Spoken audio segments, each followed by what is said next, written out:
I know it's been a minute. Grab an oversized t-shirt and some fabric scissors, and let's get crafter noonie. Today I'm going to show you how to make this backless shredded t-shirt with a wide neck that you can wear on or off the shoulders. This particular t-shirt happens to have side seams, so I'm going to work around them. It's okay if your shirt does not have side seams. You just want to be aware whether it does or doesn't. The first thing I'm going to do is cut off this stupid neck. I'm going to stay very close to that neck seam so it doesn't fall off of the shoulders. First, you make a tiny little snip with your scissors. Snippity-doo-dah. And then you slide one of the blades in that little hole and just stay as close to the seam as you can as you cut all the way around. When you get to the back, you're going to do the same thing, but again, stay as close to that collar seam as you possibly can. And then just cut off the stupid collar. No big whoop, already makes the shirt so much more comfortable and wearable. You're going to want to pull so that the fabric rolls. Doesn't matter if you make any mistakes as you roll, you won't see them. Now you want to fold it in half, make sure that all of your side seams line up. You're separating the front from the back, and I'm working behind the seams. I'm tucking one sleeve into the other, so I'm able to fold in half a little more perfectly. And then I'm folding the edge that goes towards the back of the shirt, not the front where the graphic is, but behind the seam. I'm folding about an inch or two so that I can cut along that side space that's closer towards the back. I'm going to use my thumb as a marker and be careful not to cut through that side seam, but I make a snip, I use my thumb, I make a snip, I use my thumb, all the way up towards the armpit. Then we are going to cut off the excess of the sleeves. So what you want to do is cut closer to the armpit at the bottom and closer to the sleeve edge at the top. So we're going to cut, making sure all of these little seams line up closer to the sleeve edge towards the armpit along that diagonal. So here I am making sure the seams line up, cutting from the shoulder towards the armpit, and then that'll make it easier to braid. We will pull there so that the edges roll. It'll just make it look a little better. You can also machine wash and dry these, and they'll look better with every wash and wear. You'll separate the front from the back, so we're only cutting through the back. Again, make sure that your seams line up so that your design is centered when you're finished. Here I am making sure that one sleeve goes in the other, and then I'm only dealing with the back. I'm going to cut wider towards the neck and more narrow as I go down, and you get to decide how far down you want your design to go. The lower you go, the more you're going to see that distinct V.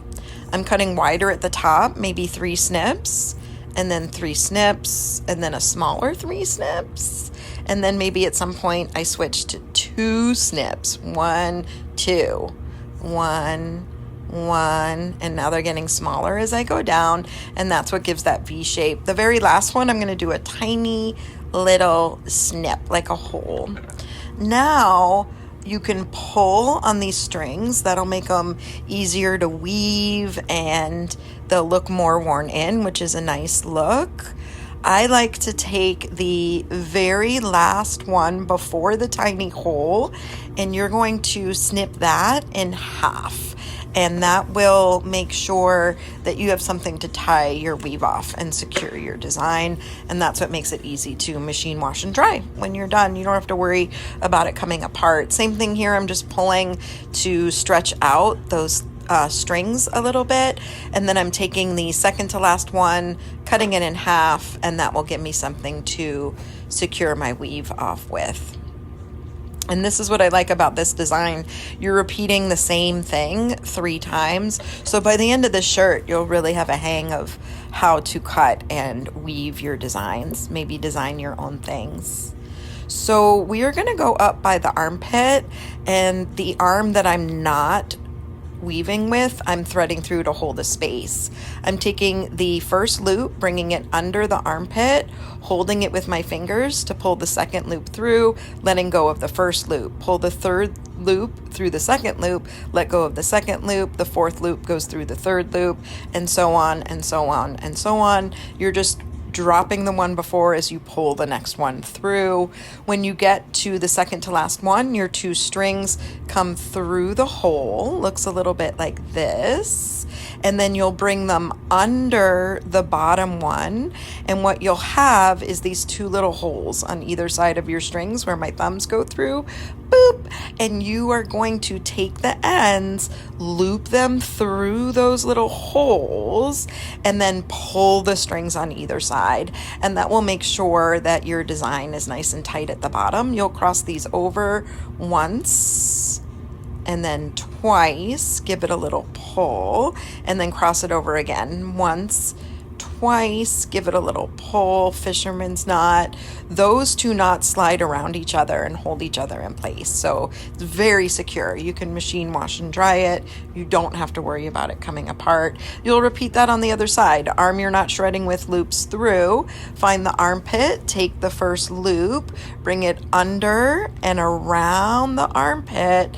Second loop goes through that first loop, and you let go of the first loop. Third loop goes through the second, let go of the second. Fourth goes through the third, let go of the third, and so on and so on and so on until you get all the way to the bottom where your 2 strings are. They go through the last loop, under and around the bottom hem.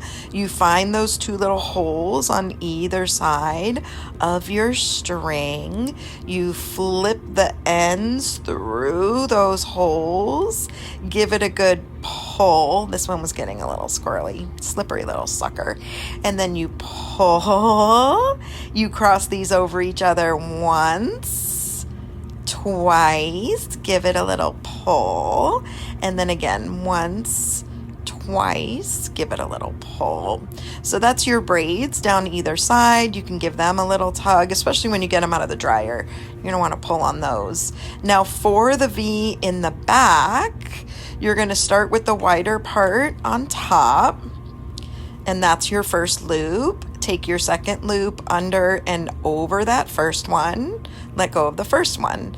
Third one goes through the second, let go of the second. Fourth one goes through the third, let go of the third, and so on and so on. It's getting more and more narrow until you get to those 2 strings. Same thing, they go through the loop, under the last little thing before you get to the tiny little hole that you made.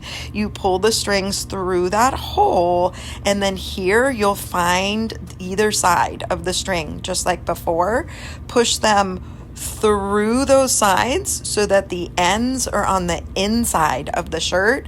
We're going to hide the knot that we make here on the inside of the shirt. So all of the messiness is on the inside, and the outside will look nice and smooth. So you're taking your ends, finding those little holes, pushing them through, finding them on the other side, giving them a pull, crossing them over once, twice, give it another pull, cross it over once, twice, give it that last pull, and she is done. You might want to go around, kind of tug on the braids a little bit, make sure they're falling into place nicely. Machine wash and dry it. It will get better with every wash and wear. The first time you pull it out of the dryer, you might need to tug on the braids a little bit, and then as you wear it, it'll stretch out. And then when you machine wash and dry it, it'll shrink back up. And this should be your finished project. I hope you had as much fun as I did.